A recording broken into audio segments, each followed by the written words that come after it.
Sebutkan profesi-profesi apa saja yang ada pendidikan atau pelatihan khususnya secara profesional. Sebagian dari pemirsa pasti banyak yang menjawab dokter, guru, polisi, pilot, dan sebagainya. Sementara pekerja informal seperti pedagang, petani, asisten rumah tangga dianggap bisa dilakukan oleh siapa saja tanpa pendidikan khusus. Tapi nyatanya di dunia ini ada banyak kelas-kelas seru yang diadakan untuk profesi-profesi yang tidak kamu sangka-sangka. Dari hal menyenangkan sampai yang mengerikan bisa kamu pelajari di sini.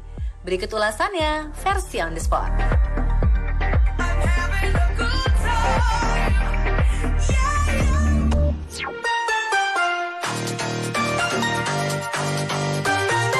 Adakah kelas yang membuat kamu senang sesulit apapun pelajarannya? Ada kok. Di salah satu universitas di Amerika terdapat kelas khusus mengenai es krim.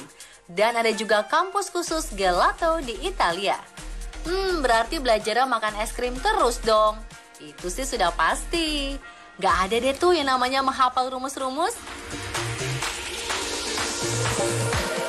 Hal yang benar-benar diajarkan di kelas ini adalah bagaimana membuat es krim pilihan rasa terbaik dengan bahan-bahan terbaik oleh pengajar yang memang ahli di bidangnya.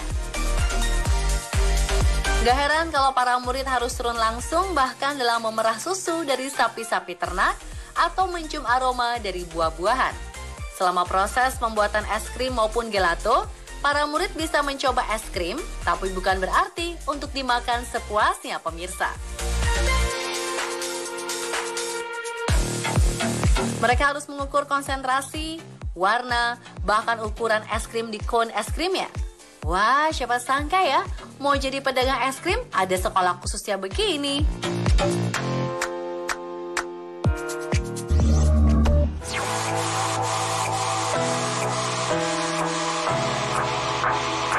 Butler atau kepala pelayan mungkin bukanlah profesi yang banyak diminati di Indonesia.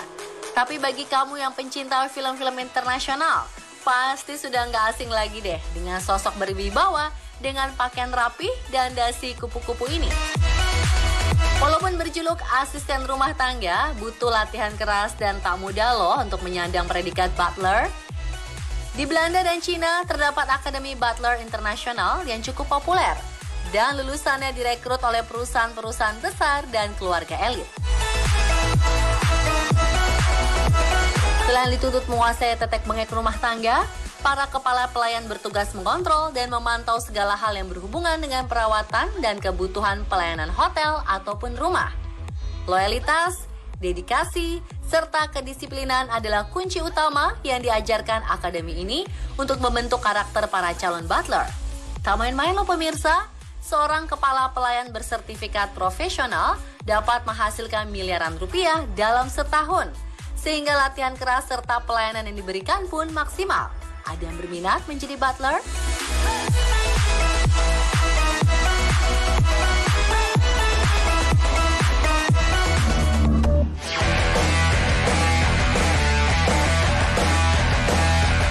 Kamu berjiwa bebas, suka naik gunung, bermain arung jeram, bersepeda, atau panjat tebing? Tahu nggak sih pemirsa, jika beberapa universitas ada jurusan yang kegiatannya adalah bertualang? Nama mata kuliahnya adalah Edukasi Petualangan atau Adventure Educational. Kamu akan mempelajari secara teori dan praktek tentang berpetualang. Wah, ini sih sama aja belajar sambil jalan-jalan ya. Pendidikan petualangan ini mengharuskan murid-muridnya memiliki keseimbangan antara pengetahuan intelektual dengan kegiatan-kegiatan luar ruangan yang dilakukannya, terutama tentang survival skill.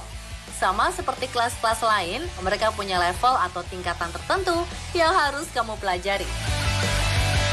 Kamu bisa terjun langsung ke lapangan, mempelajari kemampuan teknikal dan penggunaan alat-alat dengan benar.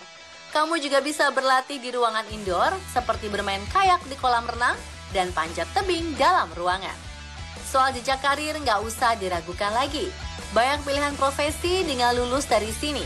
Jadi seorang ahli, pelatih, hingga pengusaha di bidang adventure.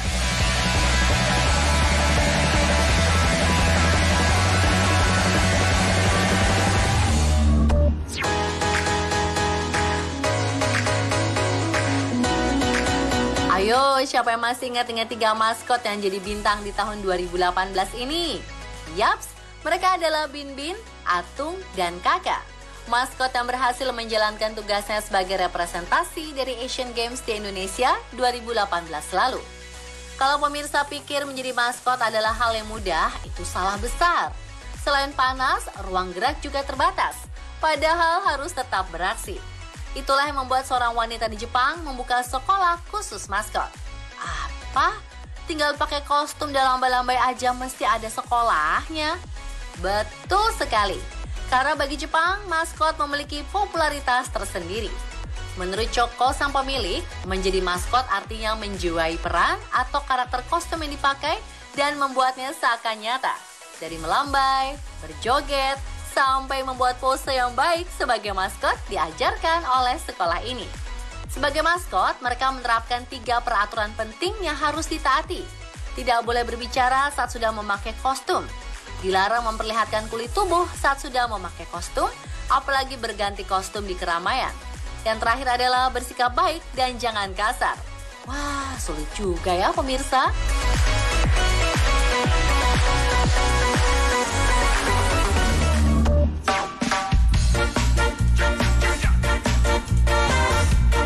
Pemirsa pasti tahu deh dengan figur Sinterklas. Ya, si kakek berjanggut putih berbaju merah yang suka membawa hadiah di hari Natal. Walau sebagian orang menyebutnya tokoh fiktif, nyatanya banyak orang yang memiliki profesi sebagai Sinterklas loh. Bahkan ada sekolah khusus untuk Sinterklas. Sekolah khusus lansia yang berada di Michigan ini disebut-sebut sebagai Harvard-nya sekolah Santa. Mereka belajar merawat jenggot, berdandan ala Santa, membuat mainan, hingga acara tertawa khas Sinterklas. Ho ho ho ho. Lucu ya pemirsa? Selain itu, para kakek dan nenek ingin jadi Santa ini juga merasakan pengalaman menaiki kereta Polar Express dan kereta luncur terbang. Wah, asyik ya. Berbagi pengalaman dan saling belajar dengan murid lain membuat sekolah yang berlangsung selama 3 hari ini menjadi lebih berarti. Selain sehat dan lincah, mereka juga harus bisa menularkan kebahagiaan untuk bisa menjadi Santa yang sempurna. Siapa yang kotanya siap didatangi para Santa ini?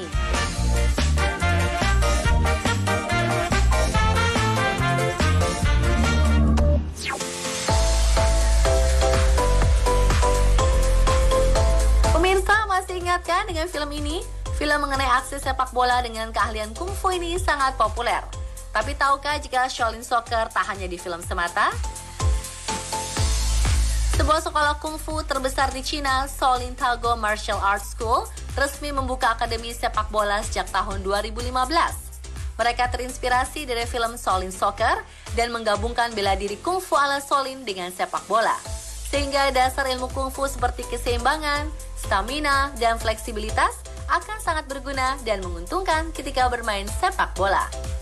Di tahun pertama dibuka, sekitar 1.500 anak usia 10-12 bergabung dengan Akademi Sepak Bola yang berada di kota Dengfeng, Provinsi Henan ini.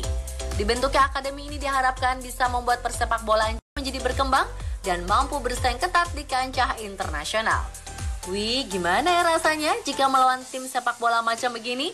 Bisa-bisa tendangan harimau ala film beneran kejadian ya.